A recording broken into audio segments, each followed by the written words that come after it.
Deməli, Tural bəy, gündəmimizi zəbt edən bir mövzu da var. Deməli, təbii ki, bir neçə gün öncə baş verdi bu hadisə. Ancaq cəmiyyətdə bu gün də bu istiqamətdə, fərqli istiqamətlərdə hətta müzakirələrdə davam etdirildi sosial şəbəkələrdə. Nədir bu? İmişlidə baş verən həmin hadisə, SSR-nin bayrağının qaldırılması, Georgi Leonitin yaxalarına taxılması. İndi mediada izləyirik, durmadan da həmin Ağsaqqallar Şurası ilə bağlı fikirlər səsləndirilir, məqalələr yazılır. Bax, bir partiya rəhbəri olaraq bu məsələyə münasibətiniz necədir?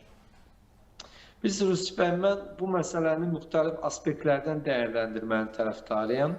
Birinci odur ki, görün biz hansı səviyyədəyik ki, hələ də bizim bir rayonun, bir kəndin siyasi elitasında təmsil olunan bir rəhbərlikdə təmsil olunan insanların hələ də içində Sovet xibəti var.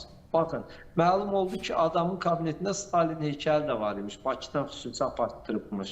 Yəni, utanmasa Beriyanın, nə bilim orada, bəlkə də Mikayanın şəkli filan da var onun şkaflarında filan da iş eləmək lazım, Brejnevi filan.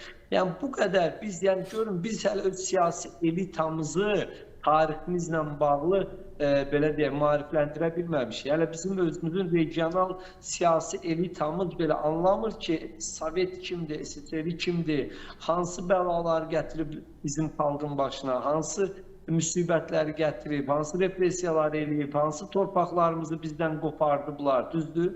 Yəni, bunu dərk eləməyən bir məmur təbəqəsi var. Təəssüflə qeyd eləməliyik ki, həm Bakıda, həm regionlarda hələ də SSR xibəti çəkən, Lenin, Stalin aşıqı olan manqurtlar var və təəssüflə qeyd eləməliyik ki, bu manqurtlar hələ də dövlət idarəçiliyində, məmuriyyətdə bəlli bir təbəqəni təşkil edirlər. Bu bir biabırçılıqdır. İkinci biabırçılıq nədən ibarətdir? Hələ də regionlarda və bir çox strukturlarda dövlətçilik anlayışının oturutmamasıdır Rüstəm bəy. Yəni, baxın, bir dövlətçilik yanaşması var. Məsələn, Azərbaycan təqvimində neçə dənə bayram təqvim günləri, neçə matəm təqvim günləri var. Üst-üstə gəlsək olsun 10, 11, 12 tutaq ki, düzdür Rüstəm bəy. Yəni, hələ də rayonlarda və ümumiyyətlə mərkəzləşdirilmiş şəkillərdə bu günlərin qeyd olunması barədə protokollar təsdiq olunmuyor. Yerli səviyyədə və ya mərkəzi səviyyədə, məsələn, Türkiyənin ucqar bir kəndinə gedin, kəndinə, mən hələ belə deyək, rayonuna, filanına demirəm, kəndinə gedin, o kənddə hər hansı bir dövlət səviyyəli, muxtar səviyyəli, bizim kənd soveti səviyyəsində bir tədbir olsa belə, orada protokol var.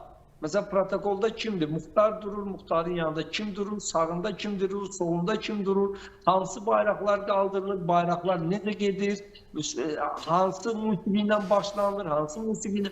Yəni, bunlar dövlətin varlığının, dövlətçiliyin varlığının göstəriciləridir. İzah edə bildim, hörmətli Rüstəm bəy. Yəni, hələ İmişlidə bu, nəinki İmişlidə, bir çox rayonlarda bu öz fəaliyyət səviyyəsindədir. Məsəl üçün deyək də, tutaq ki, Savada, tutaq, bir rayon deyil, Lənkəranın hansısa kəndində də bir bayram qeyd edəndə Avropa Birliyinin bayrağı qabaqda gedəcək. Orada da, tutaq ki, Josep Borrellin şəklini qaldıracaqlar və feminizm haqqında şüarlar səsləndiriləcək, dövlət bayramı qeyd olunacaq. Məsəl üçün deyiləm. Və yaxud da ki, başqa bir regionumuzda Çinin bayrağını qaldıracaqlar, Çin-Spinin şəklini qaldıracaqlar, deyəcəklər, biz də 1 mayı belə qeyd edirik. Yəni, bu dövlətdir, bu öz fəaliyyət deyil, bu Sovet dönəmdə krujoklar var idi, öz fəaliyyət dərnəkləri. Bu öz fəaliyyət dərnəkləri deyil, qardaş. Burada protokol olmalıdır, burada əvvəlcədən bəlli olmalıdır, senari olmalıdır, bu senari təsdiq olunmalıdır rayon rəhbərliyi tərəfindən. Və ümumiyyətlə, rayon rəhbərliyində, məsələn, Prezident administrasiyasında regionlarla iş üzrə şöbə var. Ama şöbə bu işləri görməlidir. 20 yanvar necə qeyd olunur, 31 mart necə qeyd olunur, Xocalı soyqırımı necə qeyd olunur, 28 may necə qeyd olunur, Qurtuluş günü necə qeyd olunur. Məsələn, Azərbaycan təqvim günləri var da hər ayda, ordu günü necə. Bunlar protokol şəklində, əgər bacarmırlarsa bunu yazmağı, çat-çipiti deyilən bir şey var, oraya yazsınlar, çat-çipiti öyrətsin bunları. Yəni, bu nə? Bu biabırçılıqdır, bu ayıbdır. Məsələn, Georgi Leonti tapdılar. Sən bilirsən Georgi Leonti nədir, nə deyil? Yaxava da salmışsan, yəni utanmaz. mən deyirəm də onları soyundurub bədənlərinə baxsaq görəcək ki, kürəklərində, frənlərdə Stalinin döyməsi var. Ayıbdır qardaş da belə şeylər eləmək. Və burada baxın, indi mən Eldar Quliyevin bu Ağsaqqallar Şurasının sədri var, Eldar Quliyev. Əvvəl bu nə idi? Bu Azərbaycan sədri idi, maşallah. Balaca milyarder deyək də, mini milyarderdir. Deyir ki, biz indi axtarıq, görək Georgiy lentləri hardan əldə olunur. Yəni Eldar Quliyev belə arxayındır ki, onlar Georgiy lenti tapa biləcək kafada deyirlər.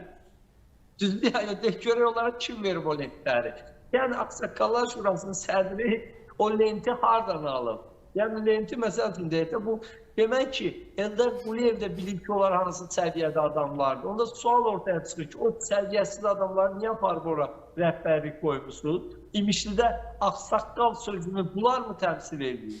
Bunlar mı təbliğ edir ağsaqqal sözünü? Yəni bu məsələlərdə bilirsiniz, məsələni tək imişli və ya kəndin səviyyəsinə salmaq olmaz. Burada dövlətin hər kateqoriyası öz səviyyəsində iş aparmalıdır. Məsələn, dövlət təhlükəsizlik xidməti iş aparmalıdır ki, bunlar niyə bu fikrə gəlib, bayrağı hardan tapıb, ideyanı hardan gəliblər, bu öz təşəbbüs, öz fəaliyyət idi, yoxsa məsələn, burada Rusiyanın xüsusi xidmət orqanlarının və yaxud konsulluğunun, səfirliyinin bu və digər formada iştirakı var, bunların onların əməkdaşlığı nə qədərdir? Düzdür ya yox? Yəni, Den Pobedi var, qələbə günü mahnısı. Qardaş, onunla başlayır. Hansı ki, Rusiyanın bir simvoluna çevrilib o musiqi. Bizim öz musiqilərimiz yoxdur, qardaş. Öz musiqilərimizi qoyaq. Özümüz qeyd edir. Özümüz 300 min insan həlak olub. Və yaxud da bu qələbənin Rusiyanın qələbəsi kimi niyə qeyd edirsiniz? Azərbaycan azmı şəhid verib? Yəni də, və yaxud da məndən soruşanda ilk dəfə mən dedim ki, onda belə çıxır ki, məsəl üçün deyək də, sabah da biri Əbdurrahman bəy Düzənginskinin şəklini götürsün, Azərbaycan legionu da Almanlar tərəfindən Rusiyada vuruşub. Minlərlə Azərbaycanlı, tarix faktı da bu. Almanlar tərəfindən Rusiya ilə vuruşublar, SSR ilə vuruşublar və ən az olardı, heç olmasa 3 rəngli bayraq var idi papaqlarında, kitellərlə filəndə.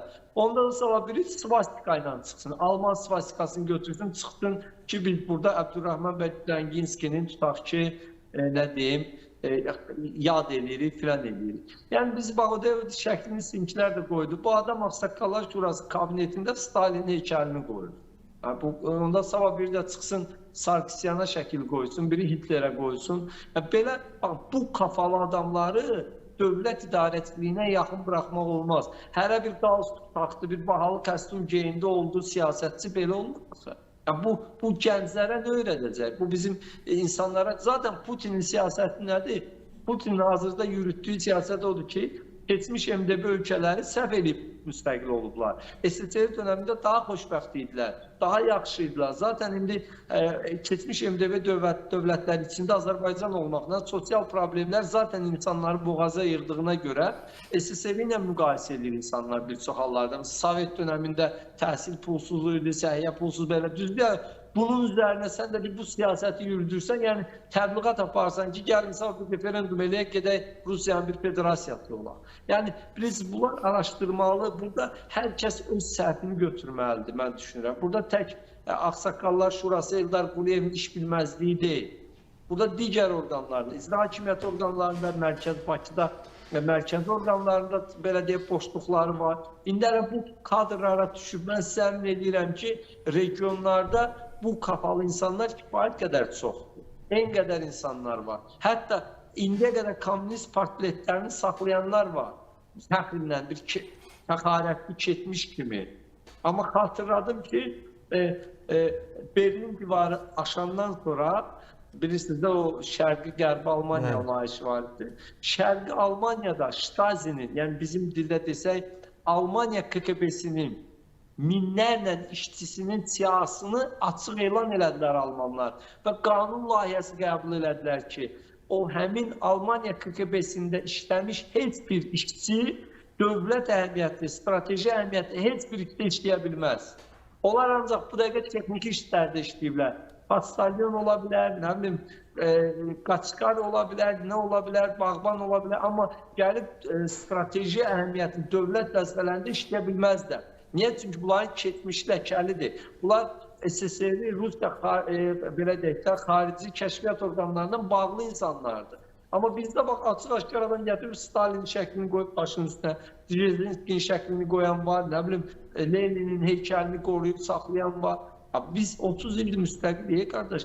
Hələ də o insanların, Stalinlərin, Dzerzhinskilərin, nə bilim, Brejnevlərin, Beriyaların, qırdıqları insanların hələ də meyitlərini axtarırıq. Sibirdən bizi bu tərəfə. Bəs olmadı mı bizə? O troykaların güllələdikləri insanlar var. Yəni, bu doğrudan mı biz bu qədər çoruq? Yəni, cəmi 30 il bundan qabaqki tariximizi doğrudan mı tez? 20 yanvarı doğrudan mı unutduq? Bax, həmin o dırnaq arası saçı ağ olanlar, saqqalı ağaranlar, hər saqqalı ağarana da ağsaqqal demək düz deyil. O saqqalı ağdan soruşmaq lazımdır ki, ay müəllim, Bakıda 20 yanvar günü tanklarla insanların üzərindən keçirdikləri, həmin tankların üzərində hansı bayraq idi? Hansı bayraq idi?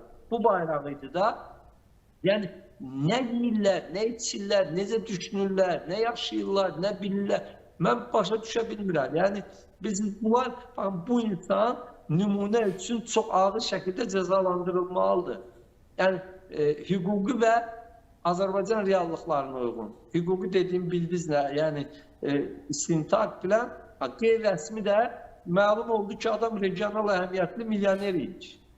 En qədər obyektləri, əmlakları, planları, beşməkanları, bunlar hamısı da necə ki o birisilərdə, bunlardan da başına salınmalıdır ki, get Rusiyada putulka sat, ağlın gəlsin başına.